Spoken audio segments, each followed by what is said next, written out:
त्रिविधो भवति प्रियः यज्ञस्तपस्तथा दानं तेषां भेदं దినాల్లో భగవద్గీతను పారాయణ చేయడానికి చేస్తుంటారు. కానీ కేవలం భగవద్గీతనే ప్రచారం చేయడానికి ఉద్దేశింపబడి సహాయ సహకారాలు అందిస్తారు. ఈ రోజుల్లో నాకు కొంచెం హెల్త్ బాగాలేదని కానీ శ్రీకృష్ణుని యొక్క అనుగ్రహంతో ఈ యొక్క ఏకాదశి పర్వదినాన నేను పరమపదిస్తాననేసి కృష్ణుడి దగ్గర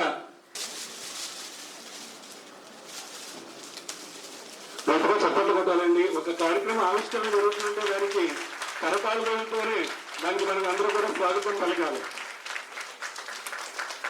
ముందు పూర్వపుష్కల శ్రీకృష్ణ గారికి అలాగే కృష్ణం వందే జగద్గురం కృష్ణం వందే జగద్గురం కృష్ణం వందే జగద్గురం కృష్ణం వందే జగద్గురం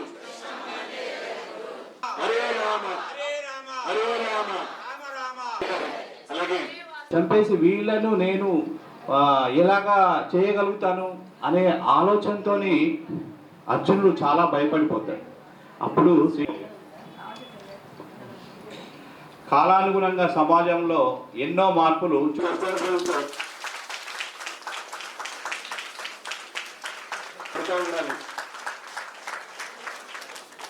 అలాగే నేను భగవద్గీత మొదలు పెట్టిన దగ్గర నుంచి నాతో ప్రయాణం చేసింది శ్రీమతి. అలాగే మీరందరూ కూడా నాకు సపోర్ట్ చేయాలి. నెక్స్ట్ మీ అందరికీ కూడా స్వామీజీ ట్రస్టీ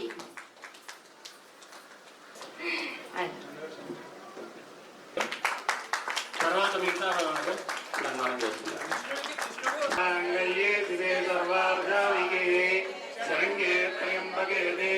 మహాకాళి మహాలక్ష్మి మహాసరస్వతి ప్రశక్తి స్వరూపిణి శ్రద్ధగా వినండి. భగవద్గీత పారాయణం చేసే వాళ్ళు ఎవరన్నా ఉంటే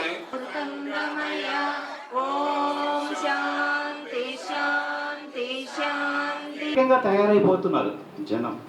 అంటే అలా కాకుండా మన సంప్రదాయాన్ని మనం నిలబెట్టుకోవాలంటే ఇలాంటి శుద్ధ పురుషులు ఎంతోమంది ఉన్నారు. వాళ్ళ అనుగుణంగా మనమందరం నడవగలిగినాడు మన యొక్క హిందూ సనాతన ధర్మాన్ని ప్రచారంలోకి మనం తెచ్చుకున్నప్పుడు మనం చాలా బాగా ఉంటుంది. అలాగే స్వామివారు ఒక మంచి సందేశాన్ని మనకు పంపించాడు అందరికీ. అంటే ఈ గీతాభవన్ గురించి, మన విశాఖపట్నం గురించి, అంటే ఇక్కడున్న ప్రజల గురించి, అంటే మనతోని ఇక్కడ విశాఖపట్నం ప్రజలతోని ఉన్న సత్సంబంధాల గురించి ఎంత చక్కగా అంటే 2 వాక్యాల్లో చెప్పాడు స్వామి. అంటే ఎంతో అనుభవం నాకు ఇక్కడ ఉంది ఈ గీతాభవన్తో.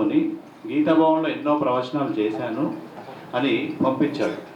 అయితే మన గీత సుగీత కర్తవ్య కిమన్యే శాస్త్ర విస్తరై స్వయం పద్మనాభస్య ముఖ పద్మా వినిశ్రుత అని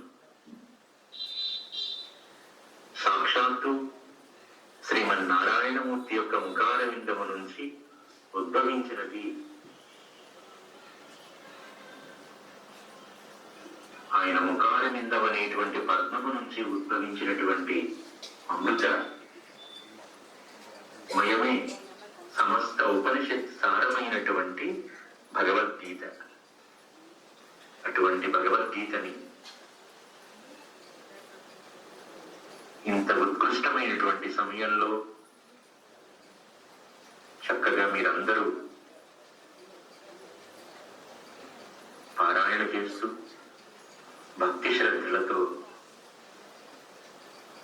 ఆ కృష్ణ పరమాత్మ యొక్క శ్రీచరణాన్ని అర్చించిన మీ అందరికీ మా శ్రీపీఠం తరపున శుభాశీస్సుని అందిస్తూ చక్కటి కార్యక్రమాలు చేస్తున్నారు శ్రీ వరలక్ష్మి గారు. వారిని మీ అందరూ ప్రోత్సహించి చక్కగా ఈ కార్యక్రమాలు మున్ముందుకు తీసుకెళ్ళడానికి కావలసినటువంటి భక్తి జ్ఞాన వైరాగ్యములని శ్రీపీఠ స్థిరనివాసిని సుందరేశ్వర సమేత శ్రీ ఐశ్వర్యాంబిక అమ్మవారి యొక్క అనుగ్రహం మీ అందరి మీద పరిపూర్ణంగా ఉండాలని. కృష్ణ అంటే నిరతిశయ ఆనంద స్వరూపం అని అర్థం. ఆ సచ్చిదానంద స్థితిని జ్ఞాన మార్గం ద్వారా మీరందరూ పొందాలని మనస్ఫూర్తిగా మీ అందరికీ మా మంగళాశాసనాన్ని అందిస్తూ శ్రీ గీతా ప్రచార సమితి స్థాపించి నేటికి 53 సంవత్సరాలైందండి. భగవద్గీతని ప్రచారం చేసేటటువంటి ఏకైక సంస్థ ఈ యొక్క విశాఖపట్నంలోని 3 జిల్లాలకి కూడా ముఖ్యంగా ఉంటున్నది. సాధారణంగా భగవద్గీతను ప్రచారం చేయడానికి అనేకమైనటువంటి ఆధ్యాత్మిక సంస్థలు ఉన్నాయి, కానీ ప్రత్యేకంగా భగవద్గీతను ప్రచారం చేసేటటువంటి సంస్థ ఇది ఒకటే. మిగతావన్నీ కూడా వేరే వేరే కార్యక్రమాలతో మిళితం చేస్తూ ఈ యొక్క కార్యక్రమాలు చేస్తున్నారు.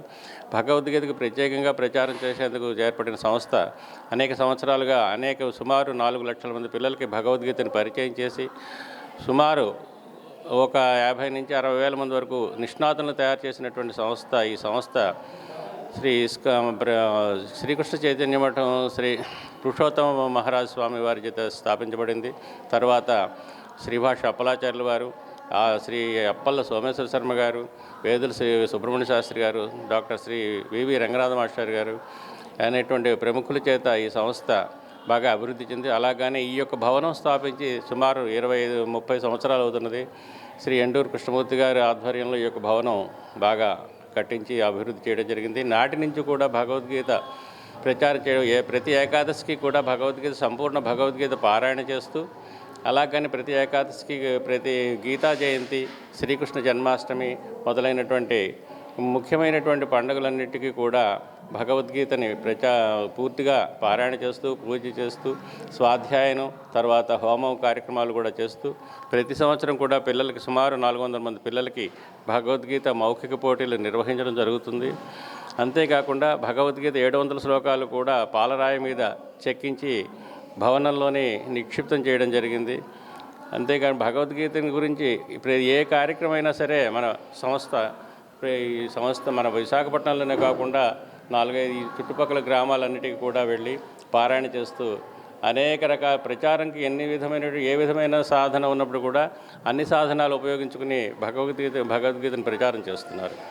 అది మా సంస్థలుగా ఏకైక ఉద్దేశం. ఈరోజు కాకినాడ శ్రీపీఠం శ్రీ పరిపూర్ణానంద స్వామి వారు ఈ యొక్క సంస్థకి ముఖ్యమైనటువంటి గురువులు, వారి తాలూకా శిష్య బృందం వచ్చి ఇక్కడ భీష్మ ఏకాదశి నాడు భగవద్గీత పారాయణ చేయడం మాకందరికీ కూడా చాలా ఉత్సాహం కల్పిస్తుందని చెప్తూ విరమిస్తున్నాం. భీష్మ ఏకాదశి సాక్షాత్తు భీష్ముడు మహానుభావుడు, నిత్య బ్రహ్మచారి అయినటువంటి ఆయనకి చావు అనేది లేకుండా వరం సంపాదించినటువంటి మహోన్నత వ్యక్తి. అటువంటి వ్యక్తి ఈరోజు తనకు తానుగా పరమోపదించడానికి నిర్ణయించుకున్నటువంటి మహాపర్వదినమే ఈ యొక్క భీష్మ ఏకాదశి పర్వదినం.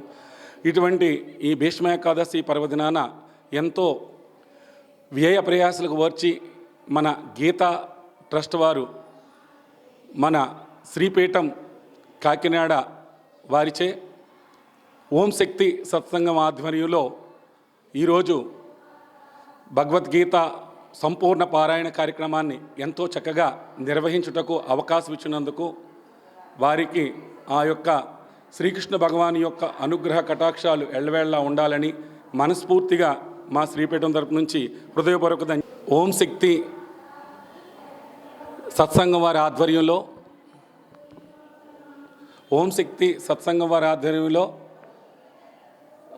స్వామివారి యొక్క దివ్య దర్శనంతో ఇంటింటా ఉండాలనే సంకల్పంతో స్టిక్కరింగ్ కార్యక్రమాన్ని కూడా వీళ్ళు ఏర్పాటు చేయడం జరిగింది. ఈ స్టిక్కరింగ్ని ప్రతి ఇంటికి వెళ్ళాలనే ఉద్దేశంతో ఓం శక్తి వారి ఆధ్వర్యంలో గౌరవనీయులు శ్రీ గీతా భవన్ ప్రెసిడెంట్ గారైనటువంటి శ్రీ విశ్వేశ్వరరావు గారి చేతుల మీదుగా ఆవిష్కరణ కార్యక్రమం చేయడానికి సంకల్పించి ఉన్నారు.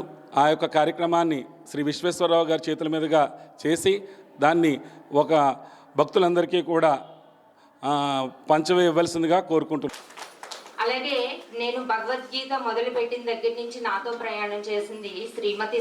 అలాగే మీరందరూ కూడా నాకు సపోర్ట్ చేయాలి. నెక్స్ట్ మీ అందరికీ కూడా స్వామీజీ ట్రస్టీ.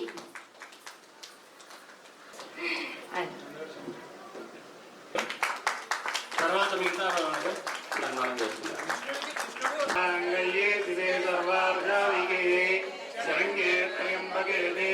महाकाली महालक्ष्मी महालक्ष्मी प्रशक्ति स्वरूपिणी